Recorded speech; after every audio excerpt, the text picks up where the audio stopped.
வணக்கம் ஃப்ரெண்ட்ஸ். இந்த வீடியோவில் என்ன பார்க்க போகிறோம்னா, சிவகார்த்திகேயன் நடித்த அயலான் திரைப்படத்தை பற்றி தான் ரிவ்யூ தான் பார்க்க போகிறோம். ஏறக்குறைய ஒரு 6 வருஷத்துக்கு மேலே கடும் உழைப்பால் உருவானதான் அயலான் திரைப்படம். இந்த அயலான் திரைப்படத்தில் யார் யார் நடிச்சிருக்காங்க பார்த்தீங்கன்னா, சிவகார்த்திகேயன், ராகுல் பிரீத்தி சிங், யோகி பாபு போன்ற பல பிரபலங்கள் வந்து இதில் நடிச்சிருக்காங்க. இந்த படம் வந்து ஏறக்குறைய 2023 மே மாதமே வர வேண்டியது. உங்களுக்கு நிறைய பேத்துக்கு தெரியும், 2023 மே மாதம் வந்து டி இமானோட ஒய்ஃபுக்கும் சிவகார்த்திகனும் ஒரு சம்திங் பிரச்சனை அப்படின்னு சொல்லிட்டு டி இமான் வந்து ஒரு பேட்டியில் சொல்கிறார், ஒரு தனியார் தொலைக்காட்சியில் பேட்டியில் சொல்கிறாரு, சிவகார்த்திகேயன் வந்து எனக்கு மிகப்பெரிய துரோகம் செஞ்சிட்டாரு, அதை வந்து என் வாழ்நாள் முழுக்க மன்னிக்கவே முடியாது, இனிமேல் அவர் கூட இணைந்து எந்த படத்துலையும் இசையமைக்க மாட்டேன் அப்படின்னு சொல்லி பகிரங்கமாக அறிவித்தார். அது ஏறக்குறைய ஒரு 6-7 மாதமாக வந்து பெரிய பிரச்சனையாக பஞ்சாயத்தாக போய்ட்டுருந்துச்சு. நிறைய பேர் சிவகார்த்திகேயனை வந்து கழுவி ஊற்றுனாங்க.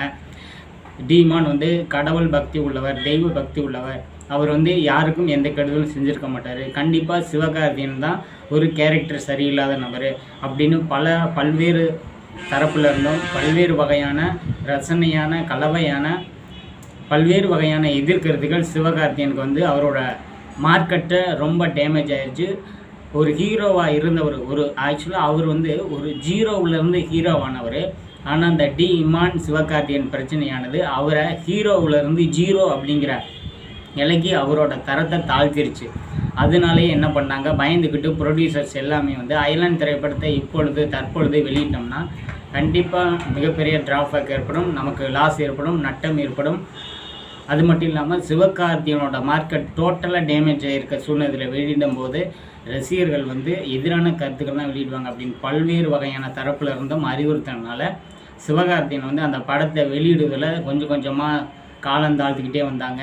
மே மாதம் 2023 வெளியாக வேண்டிய படம் பொங்கலுக்கு வெளியாகும்னு சொன்னாங்க, பொங்கலுக்கு வெளியாகலை. அப்புறம் நியூ இயருக்கு வெளியாகும்னு சொன்னாங்க, நியூ இயருக்கு வெளியாக இப்போ ஒரு வழியாக வந்து என்னென்னா 2023 முடிஞ்சு 24 பொங்கலுக்கு இந்த படம் வந்து நிறைய இடங்களில், தமிழ்நாடு மட்டும் இல்லை பல நாடுகள்லையும் பல மாநிலங்கள், இந்தியாவில் பல மாநிலங்கள் வெளியாகிருக்கு. 2 திரைப்படங்கள் வெளியாகிருக்கு. ஒன்று வந்து பார்த்திங்கன்னா தனுஷ் நடித்த கேப்டன் மில்லரும், அடுத்து வந்து சிவகார்த்திகேயன் நடித்த அயலான் திரைப்படம் தான் வெளியாகி எல்லா திரையரங்குகளிலும் ஓடிக்கிட்டு இருக்குது. இன்னும் ஒரு 2 நாள் 3 நாளில் எந்த படம் சிறப்பாக வெளியாகிருக்கு அப்படிங்கிறத ரிவ்யூ வந்து ஆட்டோமேட்டிக்காக அந்த நம்ம சேனலில் அப்டேட் பண்ணுறோம்.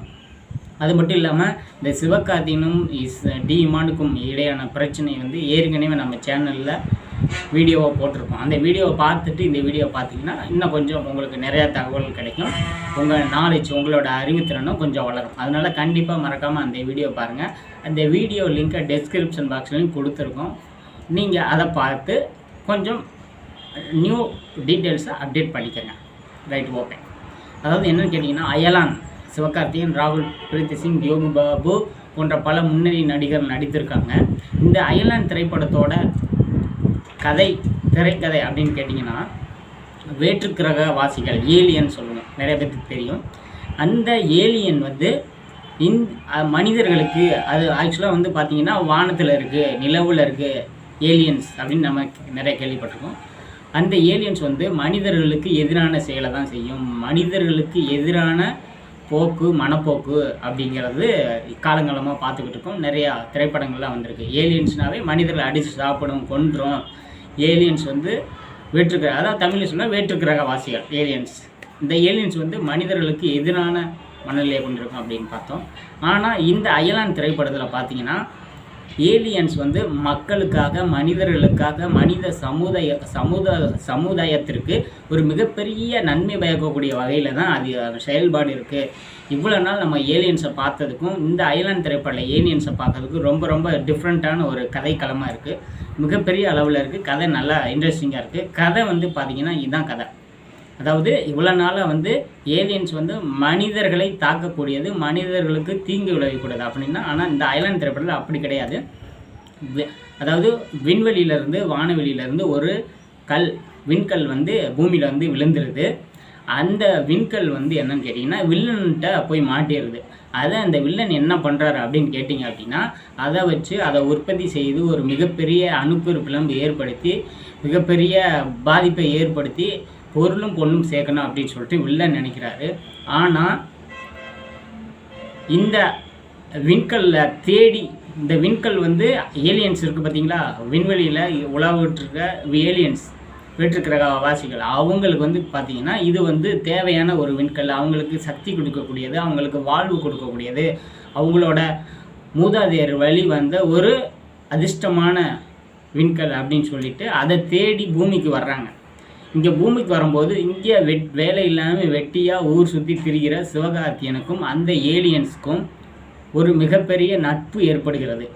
அந்த நட்பின் மூலமாக ஏலியன்ஸ் வந்து சிவகார்த்தியனை இது மாதிரி சொல்கிறாங்க, நாங்கள் வந்து ஒரு விண்கல்லை தேடி தான் இங்கே வந்திருக்கோம், அந்த விண்கல் வந்து இது மாதிரி பூமியில் விழுந்துருச்சு, இது மாதிரி ஒரு நபர்கிட்ட மாட்டிருச்சு அப்படின்னு சொல்கிறாங்க. அந்த ஏலியன்ஸும் சிவகார்த்தியனும் சேர்ந்து அந்த வில்லன்லேருந்து எப்படி அந்த விண்கல்லை மீட்கிறாங்க, அதை எப்படி திரும்ப விண்வெளிக்கு எடுத்துகிட்டு போகிறாங்க அப்படிங்கிற ஒரு மிகப்பெரிய கதை தான் வந்து இந்த அயலான் திரைப்படம். மிகப்பெரிய ஒரு இன்ட்ரெஸ்டிங்கான திரைப்படமாக இருக்குது. கண்டிப்பாக நீங்கள் பாருங்கள், உங்களுக்கும் பிடிக்கும், எல்லாத்துக்கும் பிடிக்கும். இமானுக்கும் சிவகார்த்தியனுக்கும் நடைபெற்ற பிரச்சனையை விட அதிகமாக வசூலை வாரி வழங்கக்கூடிய அளவில் அயலான் திரைப்படம் அமைந்துள்ளது. கண்டிப்பாக எல்லோரும் குழந்தைகளோடு பார்க்க வேண்டிய படம் அயலான் திரைப்படம்.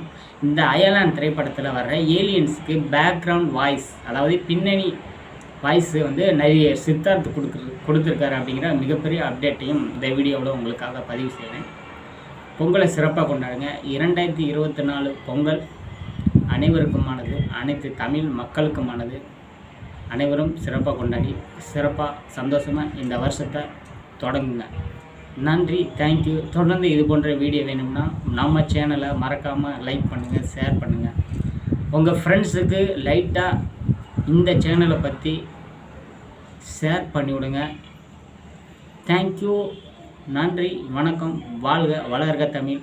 பொங்கல் தின நல்வாழ்த்துக்கள். Thank you friends.